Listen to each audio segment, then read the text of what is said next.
क्या आपने कभी सोचा है कि शनिवार की पावन बेला में शनिदेव की अमर कथा सुनने से जीवन के सबसे कठिन संकट भी धीरे धीरे विलीन होने लगते हैं? प्रिय श्रोता, भाइयों और बहनों, आज का यह शनिवार कोई साधारण प्रहर नहीं है, बल्कि यह वह पुण्य घड़ी है जब स्वयं कर्म के अधिष्ठाता शनिदेव अपने सच्चे भक्तों की ओर कृपा दृष्टि डालते हैं और उनके जीवन में वर्षों से छाई हुई विपदा, कष्ट और संघर्ष की काली घटाओं को छांटने का मार्ग प्रशस्त करते हैं। प्राचीन धर्म ग्रंथों और वेदों में स्पष्ट रूप से लिखा गया है कि जो भी साधक शनिवार के पवित्र दिन पूर्ण श्रद्धा, भक्ति और अटूट धैर्य के साथ शनिदेव की दिव्य कथा को ध्यानपूर्वक सुनता है, उसके जीवन में चल रही साढ़े साती की विनाशकारी दशा, ढैया के कष्टदायक प्रभाव और समस्त ग्रह दोषों का प्रभाव क्रमशः क्षीण होने लगता है।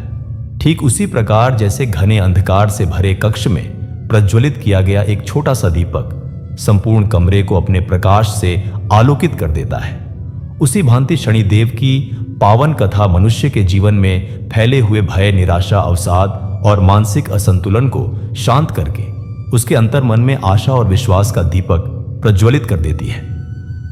प्रिय भक्तजनों, एक पल के लिए अपने जीवन की ओर गहराई से देखिए और विचार कीजिए कि कितनी बार बिना किसी स्पष्ट कारण के आपके महत्वपूर्ण कार्य अचानक बिगड़ गए हैं। कितनी बार दिन रात की कठोर मेहनत और ईमानदारी के बावजूद आपको केवल अपमान, रुकावट, असफलता और निराशा ही हाथ लगी है। कभी शरीर रोगों से ग्रस्त हो जाता है तो कभी प्रिय संबंधों में अकारण कटुता और दूरी आ जाती है। कभी ऐसा अनुभव होता है मानो कोई अदृश्य भारी बोझ पिछले कई वर्षों से आपके कंधों पर लदा हुआ है, जिसे आप उतार नहीं पा रहे हैं।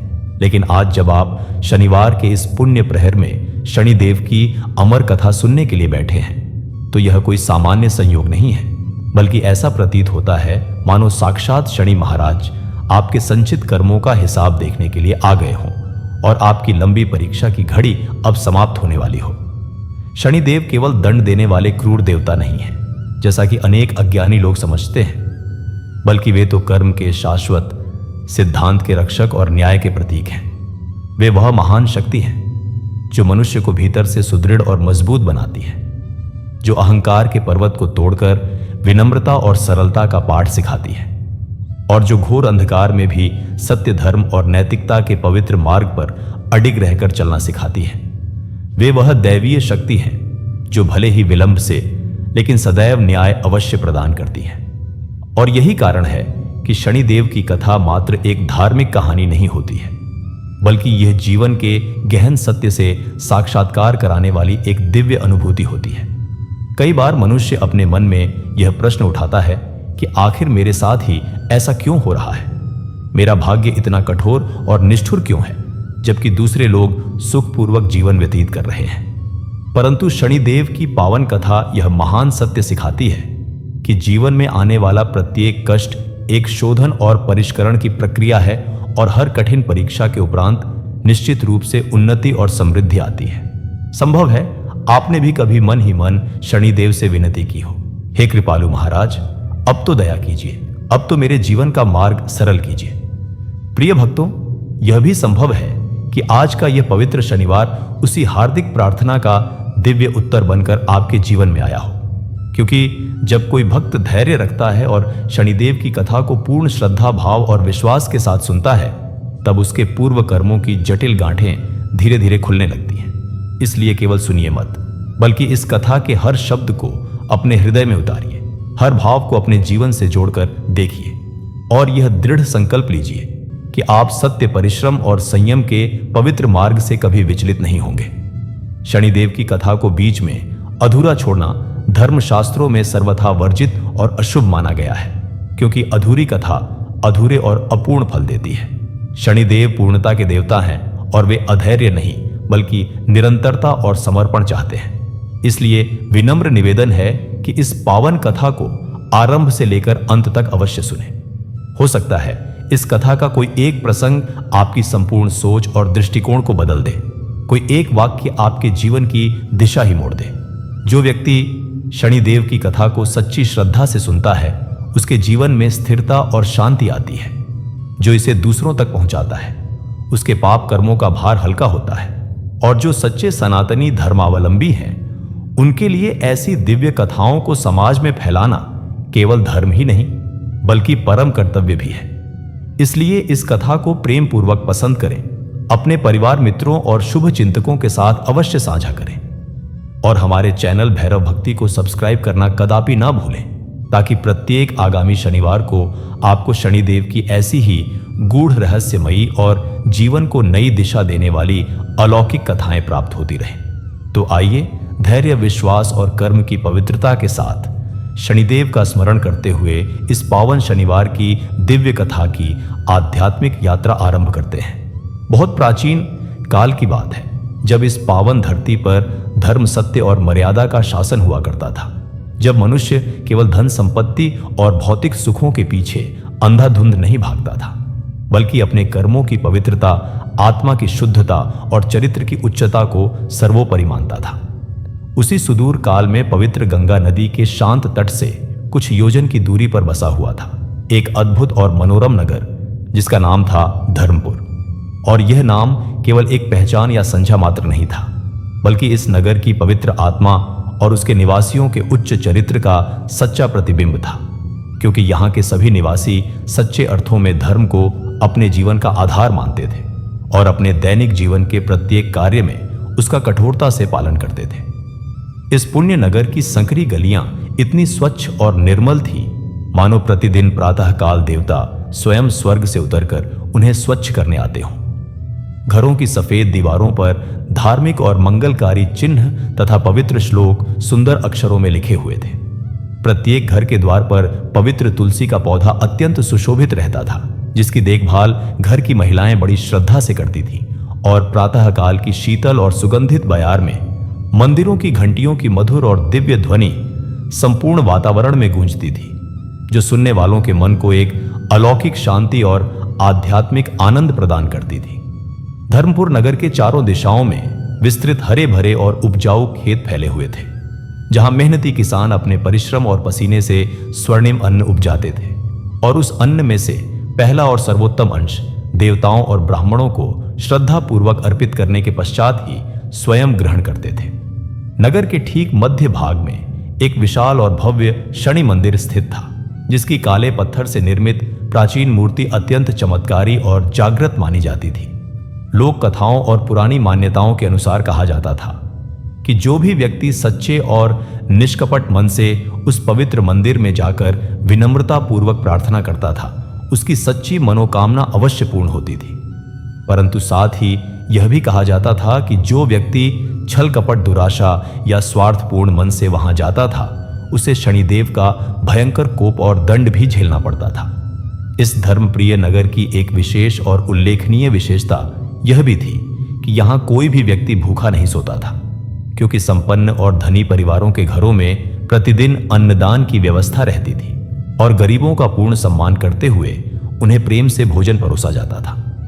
धर्मपुर नगर की एक ओर से धीरे धीरे बहती थी एक अत्यंत निर्मल, पवित्र और दिव्य नदी, जिसका नाम था पुण्य सलीला। और यह नाम भी पूर्णतः सार्थक था, क्योंकि इस नदी का स्वच्छ जल इतना शीतल और पवित्र था कि उसमें स्नान करने मात्र से मनुष्य के मन की समस्त अशुद्धियां, पाप और नकारात्मक विचार धुल जाते थे। नदी का प्रवाह अत्यंत शांत, गंभीर और मंद था, मानो कोई महान आरसी ध्यान मग्न होकर समाधि में बैठा हो। उस नदी के दोनों तटों पर घने और विशाल वृक्ष थे, जिनकी लंबी शाखाओं पर रंग बिरंगे पक्षी मधुर कलरव करते थे और उनकी सुरीली ध्वनि संपूर्ण वातावरण को और भी सुंदर, मनोरम और आकर्षक बना देती थी। सूर्योदय के समय जब लाल सूर्य की प्रथम स्वर्णिम किरणें नदी के निर्मल जल पर धीरे धीरे पड़ती थीं, तो ऐसा दिव्य दृश्य उत्पन्न होता था, मानो हजारों छोटे बड़े दीपक एक साथ प्रज्वलित हो उठे हों और संपूर्ण जल स्वर्णिम आभा और दिव्य प्रकाश से जगमगा उठता था। उस पवित्र समय नदी के तट पर खड़े होकर प्रकृति के इस अद्भुत और अनुपम नजारे को देखना एक दिव्य, अलौकिक और अविस्मरणीय अनुभव होता था। और ऐसा प्रतीत होता था मानो साक्षात देवता स्वर्ग लोक से उतरकर इस पवित्र नदी में स्नान करने आ रहे हों। सूर्यास्त के समय का दृश्य भी कम मनोहारी और आकर्षक नहीं होता था, जब लाल, नारंगी और गुलाबी रंग की मनमोहक किरणें संपूर्ण आकाश को रंग देती थी और नदी का स्वच्छ जल भी उसी दिव्य रंग में रंग जाता था। तब लगता था मानो प्रकृति स्वयं एक विशाल कैनवास पर अपनी अद्भुत कला का प्रदर्शन कर रही हो। इस पवित्र नदी के किनारे एक मजबूत पक्का मकान स्थित था, जो लाल और भूरी ईंटों से बहुत सावधानी से बनाया गया था और देखने में अत्यंत साधारण और सरल लगता था। परंतु उस मकान की नींव इतनी गहरी और मजबूत थी कि कितने ही भयंकर तूफान आए और कितनी ही विनाशकारी बाढ़ आई, परंतु वह मकान अटल और अविचल खड़ा रहा। इस मकान की बाहरी दीवारों पर समय ने अपनी अमिट छाप छोड़ दी थी और कहीं कहीं प्लास्टर उखड़ गया था, परंतु फिर भी उस मकान में एक अजीब सी गरिमा और प्राचीनता थी जो उसके गौरवशाली अतीत की मूक कहानी सुनाती थी। मकान के सामने एक छोटा सा खुला आंगन था, जहां एक पवित्र तुलसी का पौधा बड़े प्रेम से लगा हुआ था और उसके चारों ओर पत्थरों से एक छोटी सी सुंदर चौकी बनी हुई थी। आंगन के एक कोने में एक गहरा कुआं था, जिसका जल अत्यंत मीठा, ठंडा और स्वच्छ था और गर्मी के प्रचंड दिनों में उस शीतल जल से बड़ी राहत मिलती थी। मकान के भीतर कई छोटे बड़े कमरे थे जो पूर्ण सादगी से सजे हुए थे, परंतु हर वस्तु अपने निर्धारित स्थान पर व्यवस्थित और संभाल कर रखी हुई थी। दीवारों पर विभिन्न देवी देवताओं के रंगीन चित्र लगे हुए थे और एक कोने में एक छोटी सी लकड़ी की पूजा की वेदी थी, जहां प्रतिदिन शाम को दीपक जलाया जाता था। इस घर में एक समय समृद्धि और सुख का वास था, जब यहाँ के स्वामी व्यापार में अत्यंत सफल थे और उनका सम्मानित नाम पूरे नगर और आसपास के क्षेत्रों में आदर से लिया जाता था। उस स्वर्णिम समय इस घर में आने जाने वालों का निरंतर तांता लगा रहता था और हर समारोह उत्सव में इस परिवार को विशेष आमंत्रण दिया जाता था। परंतु समय का पहिया घूमा और परिस्थितियां पूर्णतः बदल गईं। इस घर के स्वामी थे गोविंद प्रसाद, जो अपने युवा काल में अत्यंत परिश्रमी, ईमानदार और कुशल व्यापारी थे। उनका व्यक्तित्व बहुत प्रभावशाली था और जब वे सभा में बोलते थे तो सभी लोग पूर्ण ध्यान से सुनते थे। उनकी तेज आंखों में एक विशेष आत्मविश्वास था जो उनके दृढ़ चरित्र को दर्शाता था और उनकी मधुर वाणी में एक मिठास थी जो सभी को आकर्षित करती थी। गोविंद प्रसाद का विवाह हुआ था एक अत्यंत सुशील, सुंदर और धर्मपरायण कन्या से, जिसका मधुर नाम था सुमित्रा देवी, और वह समस्त सद्गुणों से संपन्न थी। सुमित्रा का स्वभाव इतना कोमल, मृदुल और दयालु था कि उसके संपर्क में आने वाला प्रत्येक व्यक्ति शीघ्र ही उसका प्रशंसक और शुभचिंतक बन जाता था। वह प्रातःकाल सबसे पहले उठती थी और घर के समस्त कार्य पूर्ण निष्ठा से करने के पश्चात ही स्वयं कुछ ग्रहण करती थी। उसकी पूजा पाठ में अटूट श्रद्धा थी और वह किसी भी व्रत, उपवास या धार्मिक अनुष्ठान को कभी नहीं टालती थी। गोविंद प्रसाद और सुमित्रा देवी का दाम्पत्य जीवन अत्यंत सुखमय और आदर्श था और उनके घर में सदैव प्रेम, सौहार्द और सद्भावना का पवित्र वातावरण रहता था। कुछ वर्षों के सुखद पश्चात उनके घर में एक अत्यंत सुंदर कन्या का जन्म हुआ, जिसका नाम रखा गया सावित्री। और यह नाम भी पूर्णतः सार्थक था, क्योंकि प्राचीन काल में महान सती सावित्री अपने पति सत्यवान को यमराज से वापस लाने के लिए विख्यात थी। और उसी प्रकार इस नवजात बालिका में भी असीम धैर्य, दृढ़ संकल्प और अटूट विश्वास के गुण जन्म से ही विद्यमान थे। सावित्री के जन्म के शुभ समय आकाश में असंख्य तारे अत्यंत चमकीले और प्रकाशमान थे और पूर्णिमा की उज्ज्वल चांदनी संपूर्ण घर को रोशन कर रही थी, मानो देवता स्वयं इस शुभ और मंगलमय अवसर पर उपस्थित हो। नगर के प्रसिद्ध ज्योतिषियों ने बालिका की जन्म कुंडली को गहराई से देखकर कहा कि यह कन्या अत्यंत भाग्यशाली है और इसके जीवन में कठिनाइयां अवश्य आएंगी, परंतु अपने धैर्य, भक्ति और समर्पण के बल पर यह समस्त बाधाओं को पार कर लेगी। सावित्री बचपन से ही अत्यंत शांत, गंभीर और विचारशील स्वभाव की थी और अन्य छोटे बच्चों की तरह अधिक शोर शराबा, शरारत नहीं करती थी। वह घंटों चुपचाप बैठकर अपनी प्रिय मां को घर के विभिन्न कार्य करते हुए एकटक देखती रहती थी और जब थोड़ी बड़ी हुई तो स्वयं छोटे छोटे कार्यों में हाथ बटाने लगी। सुमित्रा देवी अपनी एकमात्र पुत्री को अत्यंत स्नेह करती थी और उसे धर्म, नैतिकता और उच्च संस्कारों की शिक्षा देती थी। वह सावित्री को रामायण, महाभारत और अन्य पुराणों की रोचक कथाएं सुनाती थी और बताती थी कि जीवन में धर्म, सत्य और नैतिकता का पालन करना कितना आवश्यक है। सावित्री अपनी मां की बातों को बड़े ध्यान और एकाग्रता से सुनती थी और उन्हें अपने कोमल मन में गहराई से बसा लेती थी।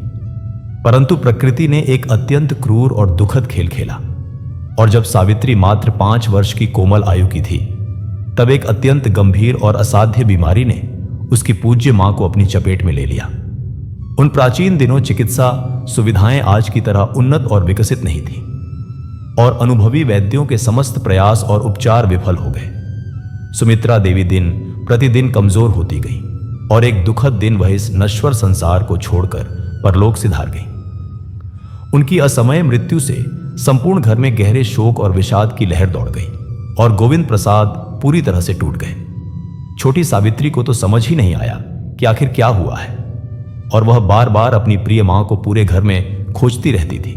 जब उसे धीरे धीरे यह समझाया गया कि मां अब कभी वापस नहीं आएंगी, तो उसकी कोमल आंखों में आंसू तो आए, परंतु वह जोर जोर से नहीं रोई, बल्कि चुपचाप अपने छोटे से कमरे में जाकर एक कोने में बैठ गई और अपने भीतर ही अपने असहनीय दुख को समेट लिया। इस दुखद घटना ने सावित्री के कोमल बाल मन पर अत्यंत गहरा और स्थायी प्रभाव डाला, और वह पहले से भी अधिक शांत, गंभीर और अंतर्मुखी हो गई। अब घर में मां का वह असीम स्नेह देने वाला कोई नहीं था, और सावित्री अकेलेपन की पीड़ा को गहराई से महसूस करने लगी। परंतु उसने कभी अपने पिता के सामने अपनी तकलीफ या दुख को जाहिर नहीं किया, क्योंकि वह स्पष्ट रूप से देख सकती थी कि गोविंद प्रसाद स्वयं कितने दुखी और व्यथित हैं। गोविंद प्रसाद प्रिय पत्नी की असमय मृत्यु के पश्चात कई कई महीनों तक सामान्य स्थिति में नहीं आ सके, और उनका व्यापार भी धीरे धीरे प्रभावित होने लगा।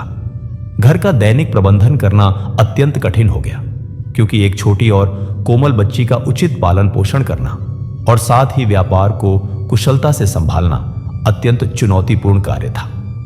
परिवार के वृद्ध बुजुर्गों और हितैषी मित्रों ने गोविंद प्रसाद को दूसरा विवाह करने की सलाह दी, और कहा कि घर को सुचारू रूप से चलाने के लिए और सावित्री के समुचित पालन पोषण के लिए एक सुयोग्य गृहिणी का होना परम आवश्यक है। आरंभ में गोविंद प्रसाद ने इस सुझाव को दृढ़ता से अस्वीकार कर दिया, क्योंकि वे अपनी पहली पत्नी की स्मृति को अत्यंत प्रिय मानते थे। परंतु धीरे धीरे जब उन्हें यह अनुभव हुआ कि वास्तव में घर को व्यवस्थित रखना और बच्ची का पालन करना कठिन होता जा रहा है, तो उन्होंने इस विषय पर गंभीरता से विचार करना आरंभ कर दिया। उनके एक विश्वसनीय मित्र ने उन्हें एक विधवा स्त्री के बारे में विस्तार से बताया, जिसका नाम था कमला देवी, और जो अपने बड़े भाई के घर में रहती थी। कमला देवी लगभग 35 वर्ष की थी, और उसका पहला पति उसके विवाह के कुछ ही वर्षों के पश्चात दुर्भाग्यवश गुजर गया था, और उसकी कोई संतान नहीं थी। कमला का बाहरी व्यक्तित्व अत्यंत प्रभावशाली था, और वह बातचीत में अत्यंत चतुर और कुशल थी। जब गोविंद प्रसाद ने उससे पहली बार मुलाकात की, तो कमला ने बड़ी विनम्रता और शिष्टता से बातें की, और कहा कि वह सावित्री को अपनी सगी बेटी की तरह प्यार करेगी और घर को अत्यंत अच्छी तरह संभालेगी। गोविंद प्रसाद को उसकी बातें सच्ची और विश्वसनीय लगी, और उन्होंने विवाह के लिए सहमति प्रदान कर दी। विवाह का समारोह अत्यंत सादगी और सरलता से संपन्न हुआ, और कमला देवी गोविंद प्रसाद के घर में नई गृहिणी के रूप में आ गई। आरंभ के कुछ दिनों और सप्ताहों तक सब कुछ सामान्य और शांतिपूर्ण रहा, और कमला ने घर के कार्य भी ठीक से किए। परंतु धीरे धीरे समय बीतने के साथ उसका वास्तविक और असली स्वरूप सामने आने लगा। कमला का वास्तविक स्वभाव अत्यंत कठोर, निष्ठुर और स्वार्थी था। वह केवल अपने आराम, सुख और भौतिक सुविधाओं की परवाह करती थी, और दूसरों की भावनाओं और कष्टों की उसे तनिक भी चिंता नहीं थी। उसे धर्म, भक्ति और आध्यात्मिकता में कोई रुचि नहीं थी, और वह इसे समय की घोर बर्बादी मानती थी। उसकी संकीर्ण दृष्टि में जीवन का अर्थ केवल भौतिक सुख, आराम और ऐशो आराम तक ही सीमित था। कमला ने आरंभ से ही सावित्री को अपनी बेटी के रूप में स्वीकार नहीं किया, बल्कि उसे एक अनावश्यक बोझ और बाधा के रूप में देखा। वह सावित्री से अत्यंत कठोरता और निर्दयता से पेश आती थी, और छोटी छोटी बातों पर डांटती फटकारती रहती थी। यदि सावित्री कोई अत्यंत छोटी सी गलती कर देती, तो कमला उसे कठोर और क्रूर दंड देती थी, और कभी कभी तो उसे भोजन तक नहीं देती थी। सावित्री यह सब कुछ चुपचाप सहन करती थी, परंतु कभी अपने पिता से शिकायत नहीं करती थी, क्योंकि वह नहीं चाहती थी कि उनके और कमला के बीच कोई विवाद या कलह हो। गोविंद प्रसाद कमला के इस निर्दयी व्यवहार को दूर से देखते थे, परंतु वे इतने दुर्बल और भयभीत स्वभाव के हो गए थे कि उसके सामने कुछ बोलने या विरोध करने का साहस नहीं जुटा पाते थे। कमला ने धीरे धीरे पूरे घर पर अपना पूर्ण और कठोर नियंत्रण स्थापित कर लिया था और गोविंद प्रसाद उसके भय से उसकी हर बात मान लेते थे। सावित्री धीरे धीरे बड़ी होती गई और जैसे जैसे वह बड़ी होती गई वैसे वैसे कमला उससे और अधिक कठोर परिश्रम और कार्य करवाने लगी। प्रातःकाल अंधेरे में ही जब सूरज भी नहीं निकला होता था, सावित्री को उठाया जाता था और उसे घर के समस्त कार्य करने पड़ते थे। वह आंगन की सफाई करती थी, गहरे कुएं से भारी भारी पानी भरती थी, चूल्हा जलाती थी, खाना पकाती थी, असंख्य बर्तन धोती थी और घर के सभी कमरों में पोछा लगाती थी। इतने सारे थकाऊ कार्यों के पश्चात वह थककर चूर हो जाती थी, परंतु फिर भी उसे विश्राम या आराम नहीं मिलता था, क्योंकि कमला या तो कोई नया काम सौंप देती थी या फिर पहले की गए काम में जानबूझकर कमी निकालकर उसे दोबारा करवाती थी। कमला स्वयं आराम से बैठकर मनोरंजन करती रहती थी और सर्वोत्तम भोजन करती थी, जबकि सावित्री को बचा खुचा और ठंडा भोजन दिया जाता था। कभी कभी तो सावित्री को इतना कम और अपर्याप्त भोजन मिलता था कि वह भूखी ही रह जाती थी, परंतु फिर भी वह चुपचाप सब कुछ सहन कर लेती थी और कभी कोई शिकायत नहीं करती थी। सावित्री का एकमात्र सच्चा सहारा थी उसकी दृढ़ आस्था और गहन भक्ति, जो उसकी स्वर्गीय मां ने उसे अमूल्य विरासत में दी थी। मां के देहांत के पश्चात सावित्री ने भगवान शनिदेव को अपना परम आराध्य और रक्षक मान लिया था और प्रतिदिन उनकी पूर्ण श्रद्धा से पूजा करती थी। वह प्रातःकाल स्नान करने के पश्चात स्वच्छ वस्त्र धारण करती थी और एक छोटे से मिट्टी के दीपक को शुद्ध सरसों के तेल से भरकर जलाती थी। वह उस दीपक को शनिदेव की एक अत्यंत छोटी सी काले पत्थर की मूर्ति के समक्ष रखती थी, जो उसकी मां की थी और जिसे वह अत्यंत संभाल कर और प्रेम से रखती थी। वह पूरी श्रद्धा और एकाग्रता से शनिदेव का स्मरण करती थी और उनसे केवल इतना ही प्रार्थना करती थी कि वे उसे समस्त कठिनाइयों और विपदाओं को सहने की आंतरिक शक्ति प्रदान करें। सावित्री कभी भी भौतिक सुख, धन संपत्ति या सांसारिक वस्तुओं की कामना नहीं करती थी, बल्कि केवल धैर्य, संयम और मानसिक शक्ति की याचना करती थी। संध्या के समय वह पुनः दीपक जलाती थी और शनि कथा का पाठ करती थी। यह पावन कथा उसकी मां ने उसे बचपन में सिखाई थी और वह उसके शब्द शब्द को स्मृति में रखती थी। जब वह कथा का पाठ करती थी तो उसका संपूर्ण मन उसमें लीन हो जाता था और वह अपने समस्त कष्टों और दुखों को भूल जाती थी। उस पवित्र समय उसके कोमल चेहरे पर एक अलौकिक शांति और दिव्य तेज छा जाता था और ऐसा प्रतीत होता था मानो वह किसी दूसरे ही दिव्य लोक में पहुंच गई हो। सावित्री की इस गहन भक्ति में ना कोई दिखावा था, ना कोई स्वार्थ, बल्कि केवल एक शुद्ध और निष्कपट विश्वास था जो उसे अपार आंतरिक शक्ति प्रदान करता था। परंतु कमला को सावित्री की यह निष्ठावान भक्ति बिल्कुल पसंद नहीं थी और वह इसे समय की घोर बर्बादी मानती थी। जब भी वह सावित्री को पूजा करते हुए देखती थी तो उसे कड़वे ताने मारती थी और कहती थी कि इन पत्थरों की पूजा करने से कुछ नहीं होगा और यदि वह इतना कीमती समय पूजा पाठ में बर्बाद करेगी तो उसका संपूर्ण जीवन बर्बाद हो जाएगा। कमला अक्सर कहती थी कि भगवान केवल उन्हीं की मदद करते हैं जो कठोर परिश्रम करते हैं और केवल पूजा पाठ करने से कोई लाभ या फायदा नहीं होता है। वह सावित्री से कहती थी कि यदि उसे अच्छा और सुखी जीवन जीना है तो उसे और अधिक मेहनत करनी होगी और इन सब धार्मिक कार्यों को पूर्णतः छोड़ देना होगा। परंतु सावित्री कमला की इन कठोर और आहत करने वाली बातों को चुपचाप सुन लेती थी और अपनी भक्ति में कोई कमी नहीं आने देती थी। वह भलीभांति जानती थी कि कमला कभी उसकी गहन भावनाओं को नहीं समझ पाएगी, इसलिए उससे तर्क या बहस करना पूर्णतः व्यर्थ था। कमला कभी कभी इतना कठोर और क्रूर हो जाती थी कि वह सावित्री की पूजा की सामग्री को छिपा देती थी या फिर उसके दीपक को जबरन बुझा देती थी। परंतु सावित्री हार नहीं मानती थी और किसी न किसी तरह से अपनी पूजा अवश्य पूर्ण करती थी। कई बार तो ऐसा होता था कि जब कमला सावित्री को पूजा करने से रोकती थी तो सावित्री गहरी रात में जब सब सो जाते थे तब चुपचाप उठकर अपनी पूजा संपन्न कर लेती थी। उसकी इस अटूट दृढ़ता और समर्पण को देखकर कभी कभी तो गोविंद प्रसाद भी आश्चर्यचकित हो जाते थे, परंतु वे कुछ कह नहीं पाते थे क्योंकि वे कमला से अत्यंत भयभीत रहते थे। समय तेजी से बीतता गया और सावित्री युवावस्था में प्रवेश करती गई। वह अत्यंत सुंदर थी और उसके कोमल चेहरे पर एक दिव्य तेज और आभा थी जो उसकी आंतरिक पवित्रता को स्पष्ट रूप से दर्शाती थी। उसकी बड़ी बड़ी आंखें अत्यंत भावपूर्ण और गहन थीं, जिनमें एक अद्भुत गहराई थी। और जब कोई उन आंखों में देखता था तो उसे एक अजीब सी शांति का अनुभव होता था। सावित्री का व्यवहार सदैव अत्यंत विनम्र था और वह सभी लोगों के साथ आदर और सम्मान से पेश आती थी, चाहे वह व्यक्ति उसके साथ कैसा भी व्यवहार करता हो। पड़ोस की महिलाएं अक्सर सावित्री की प्रशंसा करती थीं और कहती थीं कि ऐसी गुणवान और सुशील लड़की तो किसी भी घर की शोभा बढ़ा सकती है। परंतु कमला इन प्रशंसा भरी बातों को सुनकर और भी चिढ़ जाती थी और वह सावित्री के साथ और भी बुरा और निर्दयी व्यवहार करने लगती थी। कमला को लगता था कि यदि लोग सावित्री की इतनी प्रशंसा करेंगे तो उसकी स्वयं की छवि धूमिल हो जाएगी, इसलिए वह सावित्री को जानबूझकर लोगों के सामने अपमानित करती थी और उसकी बुराई करती रहती थी। कमला अक्सर पड़ोसियों से झूठ बोलकर कहती थी कि सावित्री बहुत आलसी है और घर का कोई काम ठीक से नहीं करती है, जबकि वास्तविकता इससे बिल्कुल विपरीत थी, क्योंकि सावित्री ही घर का संपूर्ण काम करती थी और कमला केवल आराम करती थी।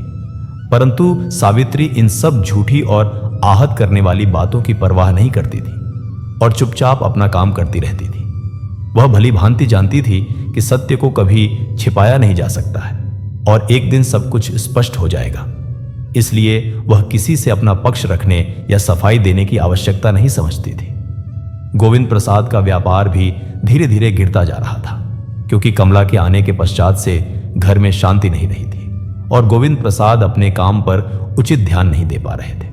कमला घर का सारा कठिन परिश्रम से कमाया हुआ धन अपनी इच्छा अनुसार बेतहाशा खर्च करती थी और गोविंद प्रसाद को इसकी कोई सही जानकारी नहीं होती थी।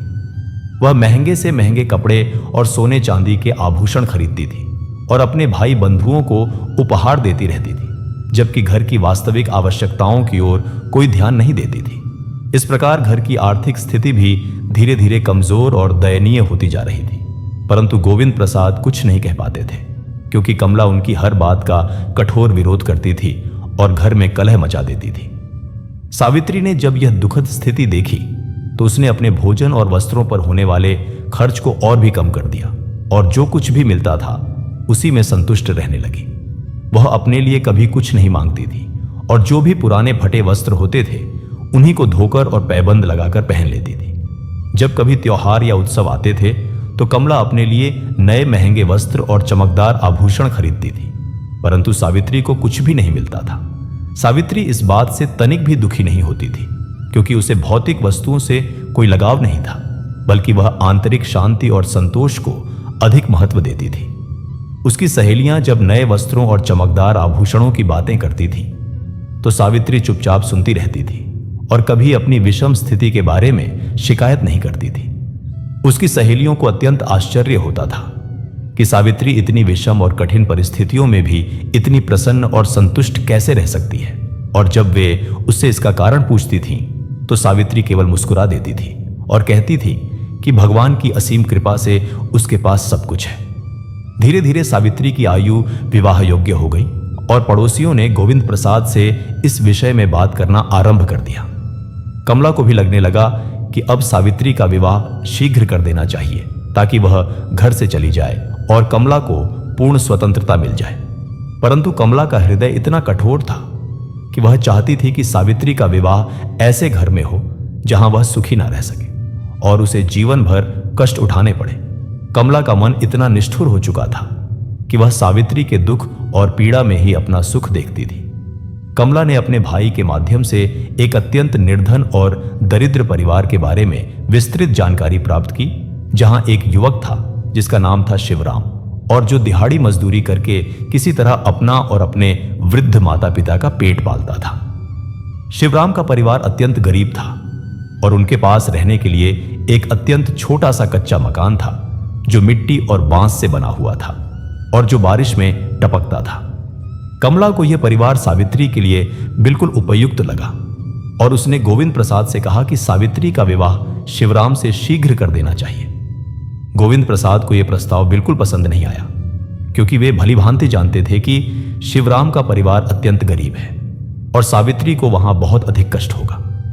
परंतु कमला ने उन्हें समझाया कि उनकी अपनी आर्थिक स्थिति भी अब अच्छी नहीं रही है और वे सावित्री के लिए किसी धनी या अमीर परिवार में रिश्ता नहीं ढूंढ सकते हैं, इसलिए यह रिश्ता स्वीकार कर लेना चाहिए।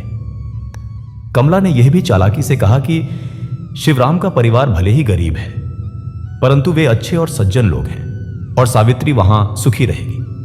गोविंद प्रसाद कमला की चालाकी भरी बातों में आ गए और उन्होंने शिवराम के परिवार से मिलने का निश्चय किया।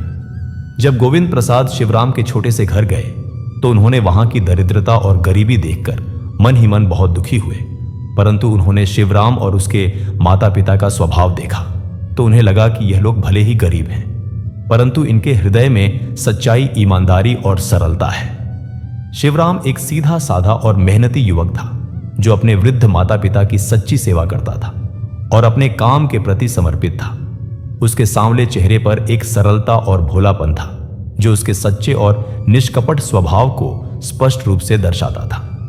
शिवराम की वृद्ध मां एक अत्यंत सौम्य और धर्मपरायण महिला थी जो अपनी घोर गरीबी में भी पूर्णतः संतुष्ट थी और निरंतर भगवान का नाम लेती रहती थी। शिवराम के पिता भी एक सज्जन और भले व्यक्ति थे जो अपने संपूर्ण जीवन में कभी किसी का अहित या बुराई नहीं चाहते थे। गोविंद प्रसाद ने जब इन सरल लोगों से विस्तार से बातचीत की तो उन्हें अनुभव हुआ कि भले ही यहाँ भौतिक सुख सुविधाएं नहीं हैं, परंतु यहाँ सच्चा प्रेम और सम्मान है जो किसी भी व्यक्ति के लिए सबसे महत्वपूर्ण है। इसीलिए गोविंद प्रसाद ने इस रिश्ते के लिए अपनी सहमति प्रदान कर दी। जब सावित्री को इस निर्धारित विवाह के बारे में बताया गया तो उसने कोई प्रश्न नहीं किया और चुपचाप अपने पिता के निर्णय को विनम्रतापूर्वक स्वीकार कर लिया, क्योंकि उसे दृढ़ विश्वास था कि जो भी होगा वह भगवान की इच्छा से होगा और उसके लिए अंततः अच्छा ही होगा। सावित्री ने केवल इतना विनम्रता से कहा कि वह जहां भी जाएगी वहां अपनी नियमित पूजा पाठ जारी रखना चाहती है और उसे इसकी अनुमति अवश्य मिलनी चाहिए। गोविंद प्रसाद ने सावित्री की यह सरल और उचित मांग शिवराम के परिवार के सामने रखी और उन्होंने सहर्ष स्वीकार कर लिया, क्योंकि वे भी धर्म में विश्वास रखने वाले लोग थे। विवाह की तैयारियां धीरे धीरे आरंभ हो गईं और कमला ने इसमें न्यूनतम धन खर्च करने का निश्चय किया, क्योंकि वह सावित्री के लिए कुछ भी खर्च नहीं करना चाहती थी। विवाह का दिन अत्यंत सादगी से मनाया गया और कोई विशेष समारोह या उत्सव नहीं हुआ। सावित्री को बहुत साधारण वस्त्र और न्यूनतम आभूषण दिए गए, जबकि सामान्यतः विवाह में कन्या को अच्छे वस्त्र और आभूषण दिए जाते हैं। परंतु सावित्री ने इस विषय में कोई शिकायत नहीं की और जो कुछ मिला उसे सहर्ष स्वीकार कर लिया।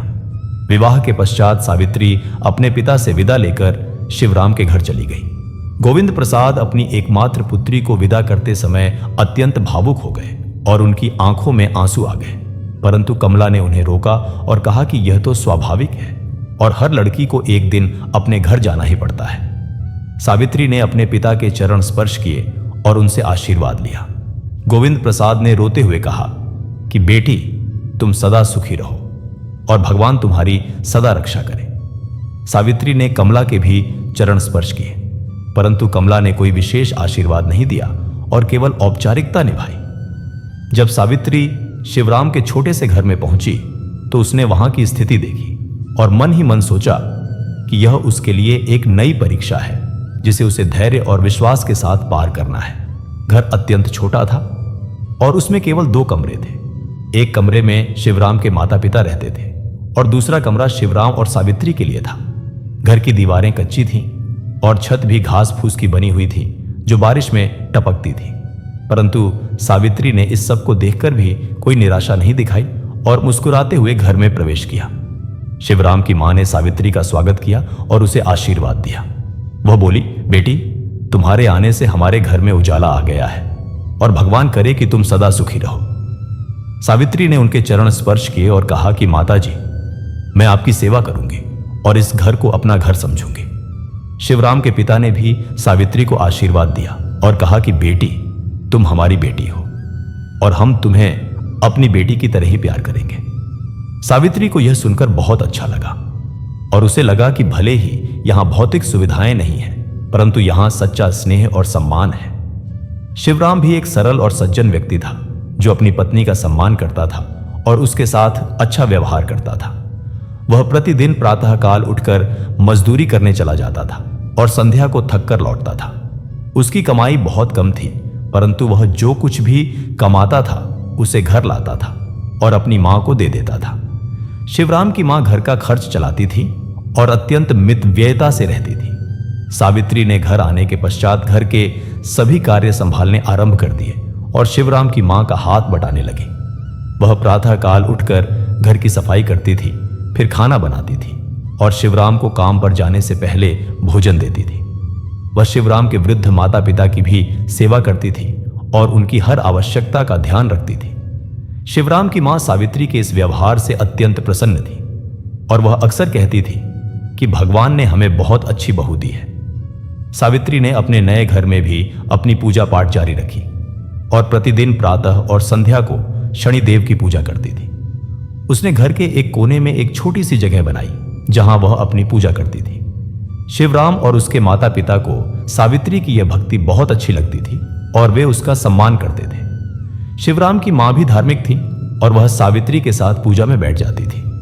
इस प्रकार सावित्री का जीवन नए घर में शांतिपूर्वक चलने लगा, परंतु गरीबी का संघर्ष निरंतर जारी रहा। कई बार तो ऐसा होता था कि घर में खाने के लिए पर्याप्त अनाज नहीं होता था और सावित्री अपने हिस्से का भोजन कम करके शिवराम और उसके माता पिता को खिला देती थी। शिवराम की मां जब यह देखती थी तो वह दुखी होती थी, परंतु सावित्री मुस्कुराकर कहती थी कि माताजी, मैं पेट भरकर खा चुकी हूं और आप चिंता ना करें। कई बार शिवराम को मजदूरी नहीं मिलती थी और घर में पैसे की अत्यंत कमी हो जाती थी। ऐसे समय में सावित्री अपने गहने बेचने को तैयार हो जाती थी, परंतु शिवराम यह नहीं चाहता था क्योंकि वह जानता था कि यह सावित्री के पास एकमात्र आभूषण है। परंतु सावित्री कहती थी कि यह केवल धातु के टुकड़े हैं और परिवार की जरूरतें अधिक महत्वपूर्ण हैं। इस प्रकार कई बार सावित्री ने अपने आभूषण बेचकर घर की आवश्यकताओं को पूरा किया। एक दिन की बात है, शिवराम के पिता अचानक बीमार पड़ गए और उनकी तबीयत बहुत खराब हो गई। उन्हें तेज बुखार था और वे बिस्तर से उठ नहीं पा रहे थे। घर में वैद्य को बुलाने के लिए पैसे नहीं थे और सावित्री बहुत चिंतित हो गई। उसने तुरंत अपनी एकमात्र सोने की चेन निकाली जो उसकी मां ने उसे दी थी और शिवराम से कहा कि इसे बेचकर वैद्य को बुलाओ और दवाई लाओ। शिवराम को यह स्वीकार करने में संकोच हुआ, परंतु पिता की तबीयत देखकर उसने वह चेन बेच दी और वैद्य को बुलाया। वैद्य ने शिवराम के पिता को देखा और कहा कि यह एक गंभीर बीमारी है और इसका इलाज करना आवश्यक है। उसने कुछ दवाइयां दी और कहा कि इन्हें नियमित रूप से देना होगा। सावित्री ने पूरी श्रद्धा और लगन से शिवराम के पिता की सेवा की और दिन रात उनकी देखभाल करती रही। वह उन्हें समय पर दवाई देती थी, उनके लिए पौष्टिक भोजन बनाती थी और उनके पास बैठकर उनका मनोबल बढ़ाती थी। शिवराम की मां भी सावित्री के इस समर्पण को देखकर अत्यंत प्रभावित हुई और वह कहती थी कि सावित्री सच्ची देवी है जो हमारे घर में आई है। कुछ सप्ताहों के पश्चात शिवराम के पिता की तबीयत सुधरने लगी और वे धीरे धीरे स्वस्थ होने लगे। जब वे पूर्णतः स्वस्थ हो गए तो उन्होंने सावित्री को आशीर्वाद दिया और कहा कि बेटी, तुमने मेरी जान बचाई है और भगवान तुम्हें सदा सुखी रखे। सावित्री ने विनम्रता से कहा कि पिताजी, यह मेरा कर्तव्य था और भगवान की कृपा से आप स्वस्थ हो गए हैं। इस घटना के पश्चात शिवराम का परिवार सावित्री को और भी अधिक प्यार और सम्मान करने लगा। इस प्रकार समय बीतता गया और सावित्री ने अपने नए घर में अपनी जगह बना ली, परंतु जीवन में संघर्ष और कठिनाइयां निरंतर आती रहीं। कभी अकाल पड़ जाता था तो कभी बाढ़ आ जाती थी, कभी शिवराम को काम नहीं मिलता था तो कभी बीमारी आ जाती थी, परंतु सावित्री ने कभी हार नहीं मानी और हर परिस्थिति में धैर्य रखा। उसकी भक्ति और विश्वास कभी कम नहीं हुआ और वह निरंतर शनिदेव की पूजा करती रही। एक शनिवार की बात है, सावित्री ने पूरे दिन व्रत रखा और संध्या को शनिदेव की कथा का पाठ किया। उस दिन घर में खाने के लिए कुछ नहीं था, परंतु सावित्री ने अपना व्रत नहीं तोड़ा और पूरी श्रद्धा से पूजा की। जब वह कथा का पाठ कर रही थी तो अचानक घर के दरवाजे पर किसी ने दस्तक दी। शिवराम ने दरवाजा खोला तो देखा कि एक वृद्ध साधु खड़ा है। साधु ने कहा कि मैं बहुत भूखा हूं और मुझे कुछ खाने को दो। शिवराम ने कहा कि महाराज, घर में तो कुछ नहीं है, परंतु आप बैठिए, मैं कुछ इंतजाम करता हूं। सावित्री ने यह सुना तो वह बाहर आई और साधु को देखकर उसने उन्हें प्रणाम किया। साधु ने सावित्री को देखा और कहा कि बेटी, मुझे भूख लगी है, क्या तुम मुझे कुछ खिला सकती हो? सावित्री ने कहा कि महाराज, घर में तो कुछ नहीं है, परंतु मेरे पास थोड़ा सा आटा है जो मैंने कल के लिए बचा कर रखा था। मैं उससे आपके लिए रोटी बना देती हूं। साधु ने कहा कि नहीं बेटी, यदि तुम्हारे पास इतना ही है तो मैं नहीं लूंगा, क्योंकि तुम्हें भी भूख लगी होगी। परंतु सावित्री ने कहा कि नहीं महाराज, मैं आज व्रत पर हूं और मुझे कुछ नहीं चाहिए। आप बैठिए, मैं आपके लिए भोजन बनाती हूं। सावित्री ने जो थोड़ा सा आटा था उससे रोटी बनाई और साधु को परोस दी। साधु ने भोजन किया और अत्यंत प्रसन्न हुआ। उसने सावित्री से कहा कि बेटी, तुम्हारी भक्ति और त्याग को देखकर मैं बहुत प्रभावित हुआ हूं। तुमने अपना अंतिम भोजन भी मुझे दे दिया और स्वयं भूखी रही। ऐसी दानशीलता और सेवा भाव बहुत कम देखने को मिलता है। सावित्री ने विनम्रता से कहा कि महाराज, यह मेरा कर्तव्य था और आप अतिथि हैं, इसलिए आपकी सेवा करना मेरा धर्म है। साधु ने मुस्कुराते हुए कहा कि बेटी, तुम्हारी परीक्षा पूर्ण हुई और तुम सफल रही हो। मैं कोई साधारण साधु नहीं हूं, बल्कि मैं शनिदेव का दूत हूं और तुम्हारी भक्ति और धैर्य को परखने के लिए आया था। तुमने जीवन में इतनी कठिनाइयां झेली हैं, परंतु कभी अपनी भक्ति नहीं छोड़ी और हर परिस्थिति में धर्म का पालन किया। शनिदेव तुमसे अत्यंत प्रसन्न है और अब तुम्हारे कष्टों का समय समाप्त हो गया है। यह सुनकर सावित्री की आंखों में आंसू आ गए और उसने साधु के चरण स्पर्श किए। साधु ने कहा कि बेटी, कल से तुम्हारे जीवन में सुख और समृद्धि आएगी और तुम्हारे परिवार की सभी समस्याएं समाप्त हो जाएंगी। परंतु याद रखना कि तुम्हें अपनी भक्ति और धर्म का पालन निरंतर करते रहना है। यह कहकर साधु अचानक अदृश्य हो गया और सावित्री आश्चर्यचकित रह गई। शिवराम और उसके माता पिता ने यह सब देखा और वे भी अत्यंत चकित हुए। उन्होंने समझ लिया कि सावित्री कोई साधारण स्त्री नहीं है, बल्कि वह भगवान की भक्त है और उसकी भक्ति के कारण ही उनके घर में यह चमत्कार हुआ है। अगले दिन प्रातःकाल जब शिवराम काम पर जाने के लिए निकला तो उसे रास्ते में एक धनी सेठ मिला जो एक बड़े व्यापारी थे। सेठ ने शिवराम को पहचाना क्योंकि शिवराम ने कई बार उनके यहां मजदूरी की थी। सेठ ने शिवराम से कहा कि मुझे एक विश्वसनीय व्यक्ति की आवश्यकता है जो मेरे गोदाम की देखभाल कर सके और सभी कार्यों पर नजर रख सके। मैंने तुम्हें काम करते हुए देखा है और तुम बहुत ईमानदार और मेहनती हो। क्या तुम यह काम करोगे? शिवराम को यह सुनकर अत्यंत प्रसन्नता हुई और उसने कहा कि सेठ जी, मैं अवश्य यह काम करूंगा और पूरी ईमानदारी से करूंगा। सेठ ने कहा कि तुम्हें इस काम के लिए अच्छा वेतन मिलेगा और तुम्हें मजदूरी नहीं करनी पड़ेगी। शिवराम ने सेठ का धन्यवाद किया और घर लौटकर यह शुभ समाचार सावित्री और अपने माता पिता को सुनाया। सभी अत्यंत प्रसन्न हुए और उन्होंने शनिदेव का धन्यवाद किया। सावित्री ने कहा कि यह सब शनिदेव की कृपा है और हमें उनकी भक्ति निरंतर करते रहनी चाहिए। शिवराम ने अपना नया काम आरंभ किया और वह पूरी ईमानदारी और मेहनत से काम करने लगा। सेठ उसके काम से अत्यंत प्रसन्न था और धीरे धीरे शिवराम को और अधिक जिम्मेदारियां दी। शिवराम की आय बढ़ने लगी और घर की आर्थिक स्थिति सुधरने लगी। अब घर में भोजन की कमी नहीं रही और सभी को पर्याप्त भोजन मिलने लगा। सावित्री ने घर को सुंदर बनाना आरंभ किया और धीरे धीरे घर की मरम्मत करवाई। कुछ महीनों के पश्चात शिवराम ने इतनी बचत कर ली कि उसने एक छोटी सी दुकान खोलने का निर्णय लिया। उसने सेठ से परामर्श किया और सेठ ने उसे प्रोत्साहित किया। शिवराम ने एक छोटी सी किराने की दुकान खोली और सावित्री ने भी उसमें हाथ बटाया। दुकान धीरे धीरे चलने लगी और ग्राहक आने लगे। शिवराम और सावित्री दोनों ईमानदारी से व्यापार करते थे और ग्राहकों के साथ अच्छा व्यवहार करते थे, इसलिए लोग उनकी दुकान पर आना पसंद करते थे। कुछ वर्षों में शिवराम का व्यापार अच्छा हो गया और उसने अच्छा धन कमाया। उसने अपने पुराने कच्चे मकान को तोड़कर एक पक्का मकान बनवाया जिसमें कई कमरे थे और सभी सुविधाएं थीं। शिवराम के माता पिता अत्यंत प्रसन्न थे और वे कहते थे कि यह सब सावित्री की भक्ति और पुण्य के कारण हुआ है। सावित्री ने कभी अपनी भक्ति नहीं छोड़ी और निरंतर शनिदेव की पूजा करती रही।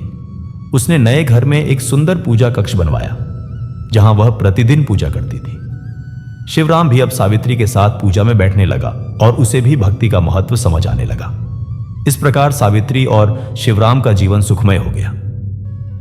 एक दिन सावित्री को अपने पिता गोविंद प्रसाद की याद आई और उसने शिवराम से कहा कि मैं अपने पिता से मिलना चाहती हूं। शिवराम ने कहा कि अवश्य हम चलेंगे और तुम्हारे पिता से मिलेंगे। वे दोनों धर्मपुर गए और गोविंद प्रसाद के घर पहुंचे। जब सावित्री ने अपने पुराने घर को देखा तो उसे अपना बचपन याद आ गया। उसने दरवाजा खटखटाया और गोविंद प्रसाद ने दरवाजा खोला। पिता और पुत्री ने एक दूसरे को देखा और दोनों की आंखों में आंसू आ गए। गोविंद प्रसाद ने सावित्री को गले लगाया और कहा कि बेटी तुम कैसी हो। सावित्री ने कहा कि पिताजी मैं बहुत अच्छी हूं और भगवान की कृपा से सब कुछ ठीक है। गोविंद प्रसाद ने शिवराम को भी देखा और उसे आशीर्वाद दिया। वे सब घर के अंदर गए और बातचीत करने लगे। सावित्री ने अपने पिता को अपने जीवन के बारे में बताया और कहा कि आरंभ में बहुत कठिनाइयां थीं, परंतु धैर्य और भक्ति के कारण सब कुछ ठीक हो गया। गोविंद प्रसाद अत्यंत प्रसन्न हुए और उन्होंने कहा कि बेटी मुझे तुम पर गर्व है। तभी कमला भी वहां आई और उसने सावित्री को देखा। कमला को यह देखकर अत्यंत आश्चर्य हुआ कि सावित्री अच्छे वस्त्र और आभूषण पहनकर आई थी और उसका चेहरा प्रसन्न और दिव्य था। कमला ने सोचा था कि सावित्री गरीबी में कष्ट भोग रही होगी, परंतु यहां तो स्थिति बिल्कुल विपरीत थी। कमला ने पूछा कि सावित्री तुम इतने सुखी कैसे हो गई और तुम्हारे पास यह सब कैसे आया। सावित्री ने विनम्रता से उत्तर दिया कि माताजी यह सब शनिदेव की कृपा और आशीर्वाद है।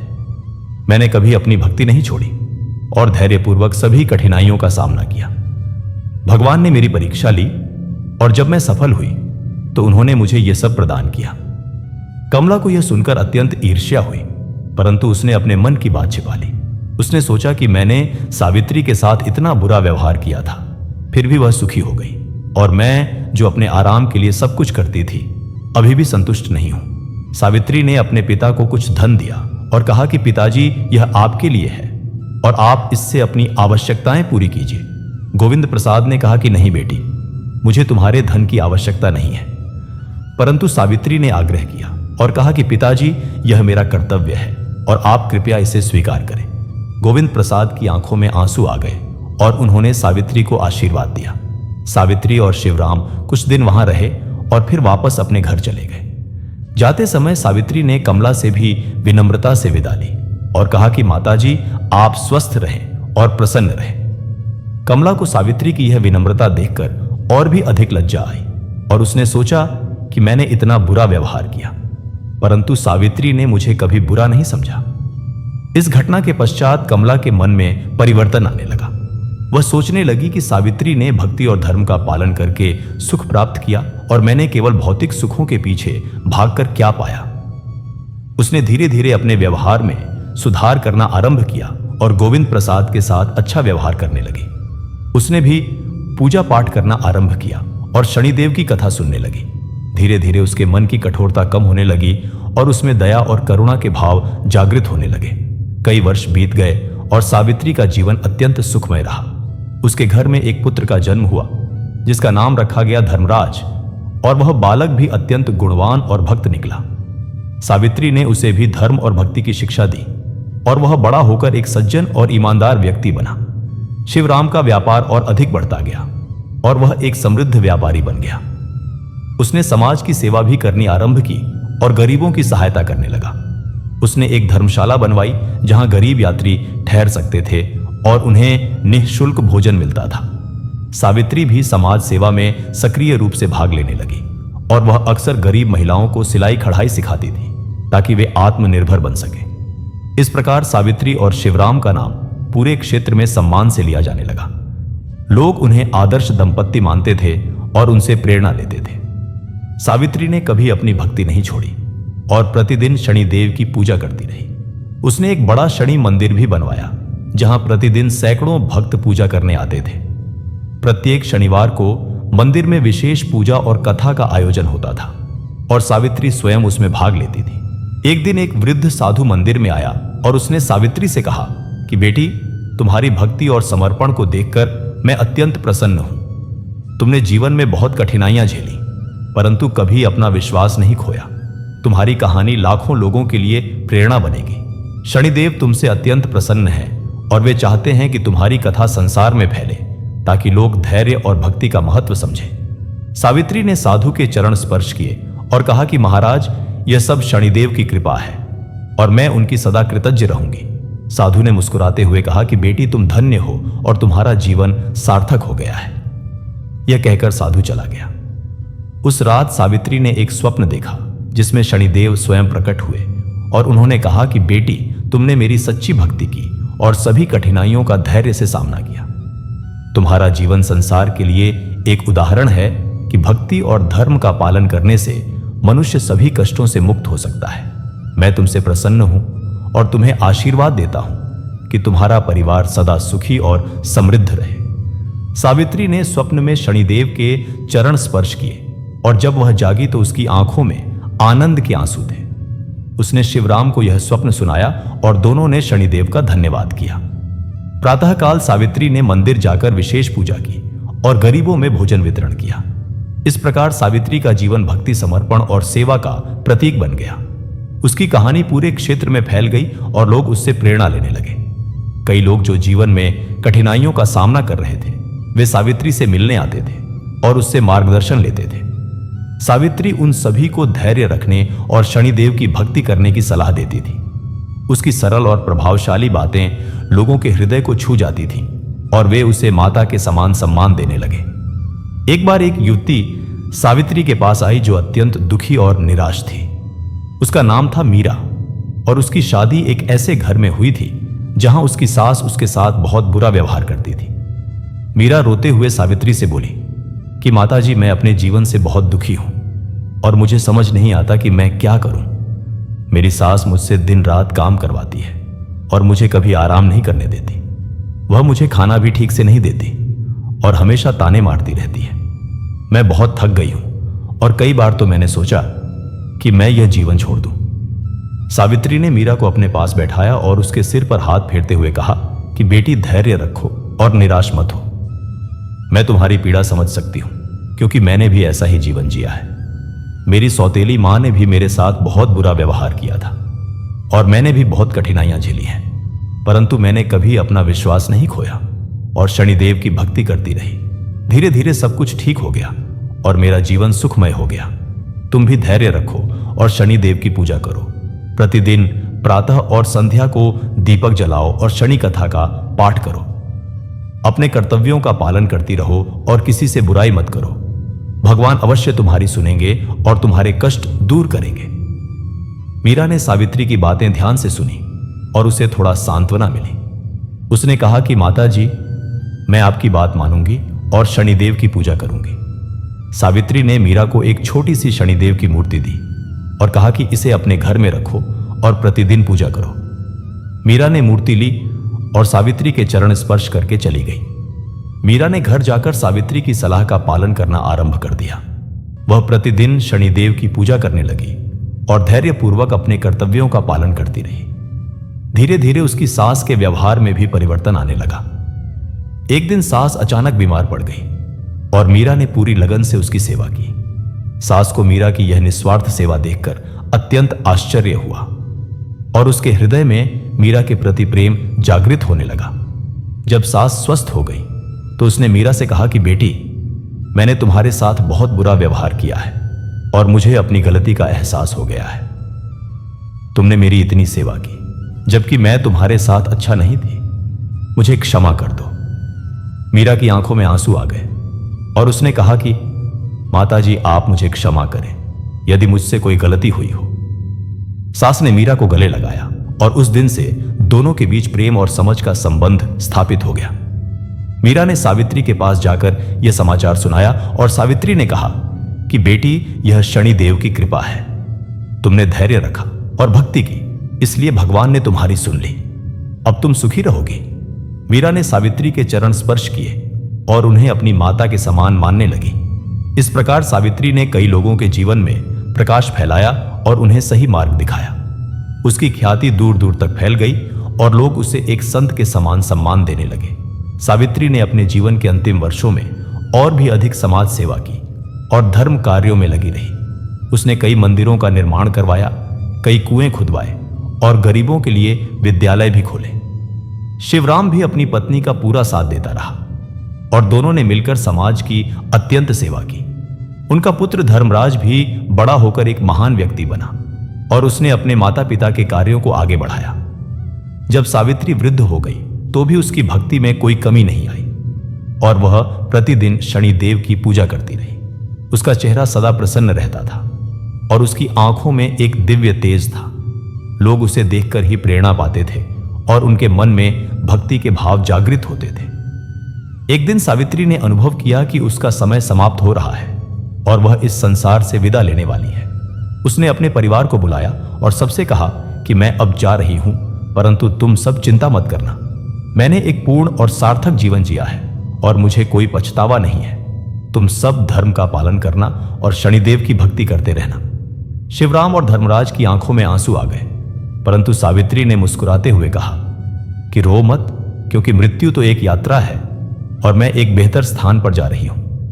उसने सबको आशीर्वाद दिया और शांतिपूर्वक अपने प्राण त्याग दिए। सावित्री की मृत्यु पर पूरे नगर में शोक की लहर दौड़ गई और हजारों लोग उसके अंतिम दर्शन के लिए आए। सभी ने कहा कि सावित्री एक महान आत्मा थी और उसका जीवन हम सब के लिए प्रेरणा है। उसकी अंत्येष्टि अत्यंत भव्य रूप से की गई और पूरे नगर ने उसे श्रद्धांजलि दी।